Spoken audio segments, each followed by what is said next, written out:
도대체 무슨 생각으로 그랬을까요? 한미 동맹을 돈 거래의 관점에서만 바라보는 트럼프 대통령이 미국 내에서도 강도 높은 비난을 지속적으로 받고 있습니다. 한미 군사전력 관계자는 이같이 밝혔는데요. 트럼프 대통령의 행동은 수십 년간 지속된 미국 전력의 변화로 이어질 수 있고 한미 동맹을 위태롭게 하는 긴장이 이어지는 것은 트럼프 대통령의 동맹 무시에서 시작된다. 또 트럼프는 동맹을 부동산 거래처로 본다. 모든 게 와 같은 거래관계다 라고 말했습니다. 한미 방위비 군사분담금은 달러 기준으로 5배이지만 원화 기준으로는 6배입니다. 이런 요구는 누가 봐도 터무니없는 것이죠. 미 국방부 에스퍼 장관은 지소미아가 한일 양국 리더십이 필요하고 분담금 증액 요구도 불합리 안 하다고 밝혔는데요. 한미 방위비 군사분담금은 기간이 지남에 따라 물가 인상률 같은 상황에 맞게 인상하는 것은 한국에서도 타협이 가능한 수준입니다. 하지만 협상 기간 동안 미국 정부가 방위비 분담금 협상과 연결시켜 주한미군 한개 여단 철수 또는 전체 철수를 검토하고 있다는 뉘앙스를 풍기면서 암묵적으로 한국을 압박하였던 것이 밝혀졌었는데요.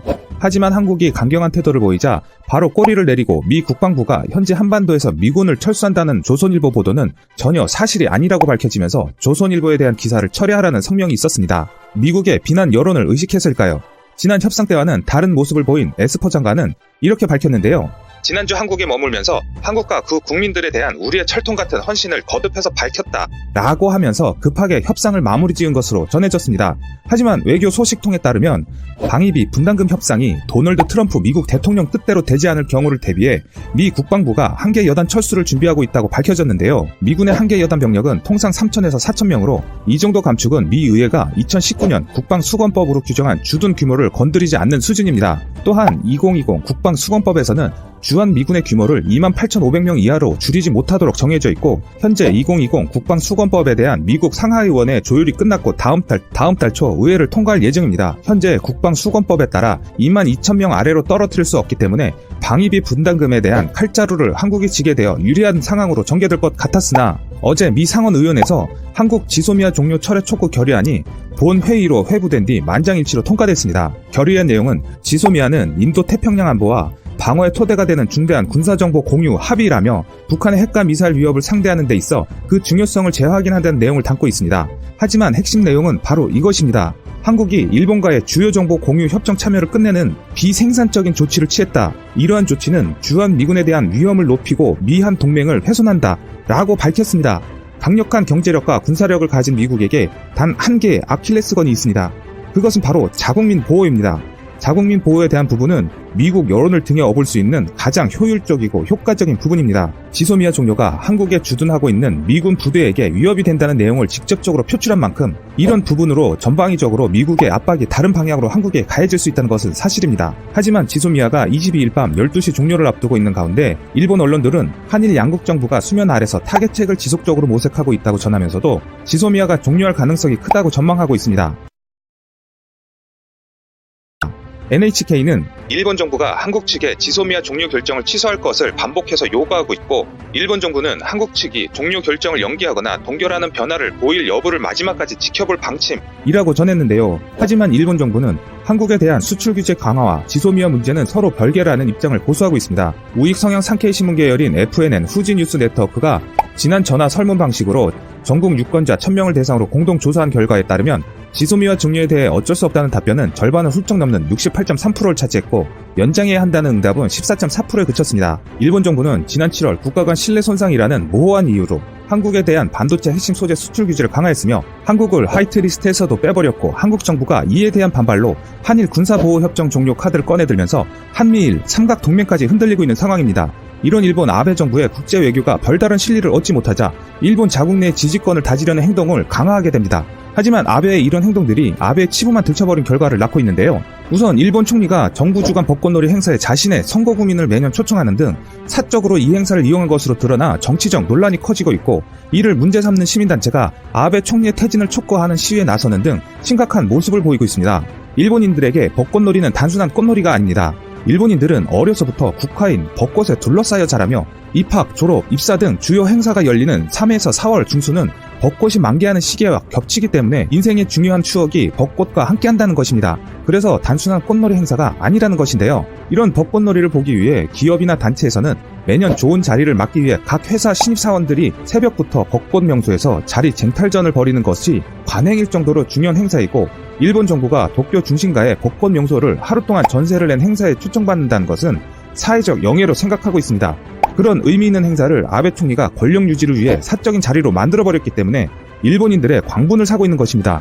현재 일본 아베 정부도 똥줄이 타다 못해 튀어나올 지경일 것입니다. 일본은 미국 뒤에 숨어서 자신들에게 유리한 방향으로 미국이 만들어지길 바랬는데 미국도 한국의 강경한 반응에 당황하는 모습이 역력합니다. 미국도 국제경찰이라는 명분에 맞지 않는 행동으로 한국과 제대로 붙어보지도 못하고 뒷공무니를 빼고 달아났습니다. 일본도 자신의 권력 유지를 위해 명분 없는 수출 규제로 오히려 일본 경제에 타격을 입혔고 지속적으로 앞뒤말이 안 맞는 언행으로 싸움을 도발한 아베 정부는 오히려 자신들의 지지권이 흔들리는 카운터펀치를 연일 한국에게 맞고 있습니다. 지소미아는 오는 23일 0시를 기해 종료되지만 한일 양국은 상대국의 입장 변화를 요구하며 물러서지 않고 있어 종료가 불가피하다는 관측이 높습니다. 하지만 한국은 우리에게 남은 카드로 한미, 한일 협상에서 유리한 고지에서 좋은 결과를 만들 수 있기를 바랍니다.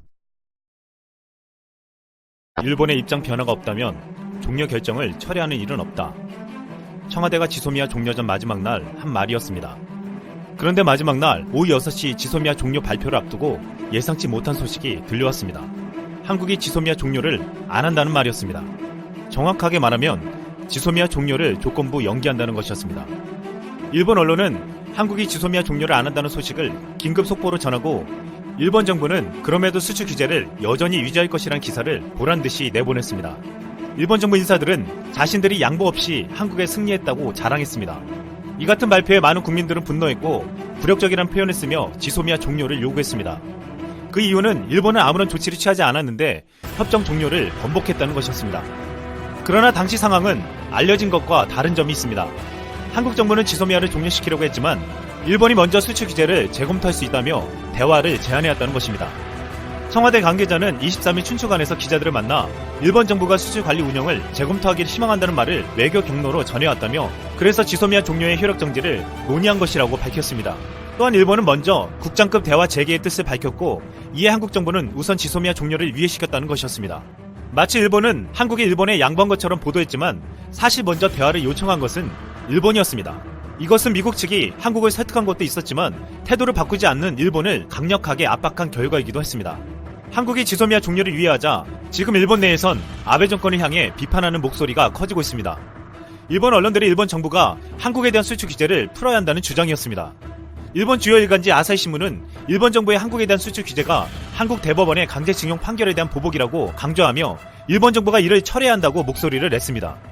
문재인 대통령이 에스컬레이터를 멈췄으니 일본 정부도 이성적인 사고로 돌아가 수출 규제를 철회해야 한다는 것이었습니다. 도쿄신문도 한국이 WTO 제소 절차를 중단하겠다고 표명했으니 일본 정부도 수출관리 재검토를 적극적으로 행해야 한다고 강조했습니다. 이제 한국이 지소미아 종료를 연기했으니 일본은 수출 규제에 대한 압박을 받을 수밖에 없을 것으로 보이고 있습니다. 이것은 미국의 압박과 일본 내 여론도 있지만 한국 정부는 일본이 결국 수출 규제를 풀지 않으면 언제든지 지소미아를 종료시키겠다고 했기 때문입니다. 지금 이를 바라보는 한국 기업과 일본 기업들은 확연히 다른 처지에 놓여지게 되었습니다. 수출 규제로 인해 한국의 불화수소를 수출하던 일본의 스텔라 케미파는 3분기 영업이익이 전년보다 88%나 줄었습니다. 고순도 액체 불화수소를 수출하는 모리타화 공업 관계자는 수출 재개가 되더라도 판매량은 이전으로 돌아가지는 않을 것이라는 우려를 나타냈습니다. 삼성전자와 SK하이닉스 등 핵심 고객이 잇따라 불화수소 국산화에 성공하면서 수요가 급감했기 때문입니다. 반면 우리 기업들은 지소미아 종료가 유예되고 수출 규제가 풀릴 수 있다는 가능성을 기대하고 있습니다. 미중 무역 전쟁으로 혼돈의 정세 속에서 추가적인 불확실성을 막을 수 있다는 것이었습니다. 중요한 것은 일본이 한국에 대한 세계 핵심 소재 수출 규제 조치를 단행한 이후 약 5개월간 국내 반도체 디스플레이 업계에 생산 차질이 사실상 전혀 없었던 것으로 파악된 것입니다. 이는 수출 규제로 인해 한국은 전혀 피해를 보지 않았고 피해를 본 것은 일본뿐이라는 것을 알려준 것입니다. 지금 일본을 찾는 한국 관광객이 1년 새 65% 급감해 일본의 지방경제는 큰 타격을 입고 있으며 일본 불매운동으로 인해 지난 10월 일본의 대한국 수출은 23%나 급감했습니다. 이 같은 사실은 지소미아 종료의 조건부 연기 결정에 따라 진행될 양국 간 대화에서 한국 측에 유리하게 작용될 수 있다는 분석이 나오고 있는 이유입니다. 한국은 아직 지소미아를 연장하지 않았습니다. 지소미아 종료를 조건부 연기한 것입니다. 이렇게 했는데도 일본이 수출 규제를 고집한다면 앞으로의 화살은 일본에게 향할 것입니다. 미국의 뉴욕타임즈는 지난 22일 트럼프 대통령을 강하게 비판했습니다. 미국 대통령이 한국에 대한 터무니없는 방위비 분담금 인상을 요구하며 동맹을 훼손하고 있다는 것입니다. 트럼프는 여러 차례 한국이 부자 국가이며 무임 승차하고 있다고 말하면서 한 미 정부 인사는 한국에는 미국에 없는 고속철도와 의료보험까지 있지 않냐는 식의 발언까지 했습니다. 하지만 뉴욕타임즈는 트럼프 대통령의 계산법으로도 한국은 무임승차를 하고 있지 않다면서 한국은 주한미군 방위비 분담금의 거의 절반을 부담하고 있으며 무기 구매 예산의 상당 부분을 미국에 지출하고 있다고 지적했습니다. 또한 트럼프는 지금 돈만 노리는 접근법을 취하면서 해외 주둔 미군을 단순히 용병으로 격화시키고 있다고 말했습니다. 한국은 지금 일본과의 지소미아 종료에 대한 논쟁이 뜨겁습니다. 하지만 트럼프는 지소미아에는 별로 관심이 없고 오로지 방위 분담금 인상에만 신경 쓰고 있습니다. 뉴욕타임즈의 비판대로 트럼프가 가장 중요하게 생각하는 것은 돈이었습니다. 그런데 트럼프에게 지금 돈보다 중요한 것은 내년에 있을 대선과 현재 진행되는 탄핵 조사입니다. 지난 10월 23일 발표된 미국의 한 여론조사에서 트럼프 탄핵 조사의 55%가 찬성하는 것으로 나타났습니다. 트럼프 탄핵 청문회를 주관한 민주당 소속 애덤 시프 하원 정보위원장은 21일 마지막 청문회를 마친 후 트럼프 대통령이 워터게이트 스캔들로 물러난 리처드 닉슨 전 대통령보다 더한 일을 했다며 총평을 내렸습니다. 트럼프 탄핵 조사에 5일 동안 진행된 12명의 핵심 증인들이 출석해 폭탄 증언을 내놨기 때문입니다. 고든 썬더랜드 EU 주재 미국 대사는 트럼프의 지시와 우크라이나 스캔들의 핵심인 대가성을 인정했습니다. 시프 위원장은 이러한 상황을 모른 채 미국과 미래를 도모하는 여타 국가들에게도 큰 비극이라면서 자신이 법위에 있다고 생각하는 비윤리적인 대통령보다 위험한 것은 없다고 덧붙였습니다. 트럼프는 지금 하원 탄핵안이 가결될 것으로 보고 탄핵 심판을 대비하고 있는 것으로 알려졌습니다. 현재 트럼프의 무리한 방위비 인상과 더불어 미국의 정치인들과 군사 전문가들이 걱정하는 것은 트럼프가 한반도에서 미군을 철수시킬 수 있다는 것입니다. 이 때문에 미국 의회는 다음 달 초 주한미군을 28,500명 이하로 줄이는 것을 금지하는 국방수권법을 통과시킬 것으로 알려져 있습니다. 미 전문가들은 도널드 트럼프 행정부의 한반도 주둔 미군 일부 철수 가능성과 관련해 미국의 망신이라는 입장을 피력했습니다. 지금 미국은 트럼프가 주한미군을 철수시킬 수도 있다는 것에 우려하며 안보관에 대해서 의문을 제기하는데 트럼프는 북한 김정은을 상대할 사람은 자신밖에 없다고 주장하고 있습니다. 트럼프는 지난 22일 최근 민주당 경선 레이스에서 돌풍을 일으키고 있는 30대의 피트 부티지지 시장에 대해 시진핑이나 김정은을 상대하지 못할 사람이라고 깎아내렸습니다. 바이든 전 부통령은 지난 20일 민주당의 제5차 대선 후보 TV 토론에서 트럼프 대통령이 우리를 한국으로부터 소외시켰다고 비판했습니다. 트럼프 대통령이 김정은과 회담을 통한 정권의 적통성 부여 등 북한에 원하는 모든 것을 줬다고 말했습니다. 해리스 상원의원은 앞선 북미 정상회담을 거론하며 트럼프는 사진 찍기만 하고 아무것도 얻어내지 못했다면서 한미연합 군사훈련 축소를 언급했습니다. 트럼프 대통령이 지난 1년 반간 미국의 국가안보에 부합하기 때문에 활발하게 전개돼야 할 한국과의 작전을 벌였다고 주장한 것입니다. 트럼프는 자신만이 북한을 상대할 수 있다고 자랑했지만 많은 사람들은 지금 트럼프의 대북 정책에 의구심을 가지고 있습니다. 지금 한국에 과다한 방위 분담금을 요구하고 있는 트럼프는 현재 탄핵 조사로 궁지에 몰려있고 안보 정책에 대해서도 의심받고 있습니다. 이 때문에 트럼프는 한국의 엄청난 방위비를 뜯어내는 것보다 먼저 미국 대통령에서 내려올 수도 있다는 말이 나오고 있습니다. 이상 쓸멍이었습니다.